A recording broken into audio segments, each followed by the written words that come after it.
श्री परमहंस वाचन अध्याय 9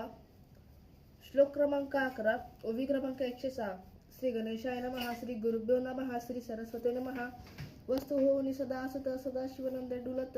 करिना तो करवित करता तो मी तो पणाचा भास तयासी नरेची कोणे कळेसी उपाधी निरुपाधीसी विरहित तेची जंगम तो स्वतंत्र विधेने असे कोणा अधीन तो नसे गुरु बुद्धी विन काही करीतू नसे तोचे जंगम उत्तम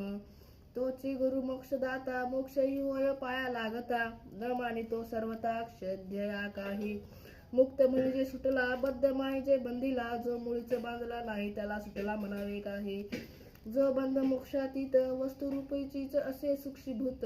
वस्तूसी बंध मोक्ष म्हणता संत हसती ऐकोनिया तो स्वयंस्वरूपीची होऊन असे निर्विकल्प निगुण निराश निजर भरित निर्वाण तोची जंगम उत्तम तो ध्येय दाता ध्यानासी अतीत ज्ञाता ज्ञानासी करता करा कारणासी अर्थित दृष्ट्या दृष्टनासी सत्यराज तम त्रिगुणासी विरहित तो जंगम ऐसा जंगम तो विरशैव तोची भक्ताचा सगुण जीव न धरी कदापि द्वेष भाव स्वधर्मी जाणतारक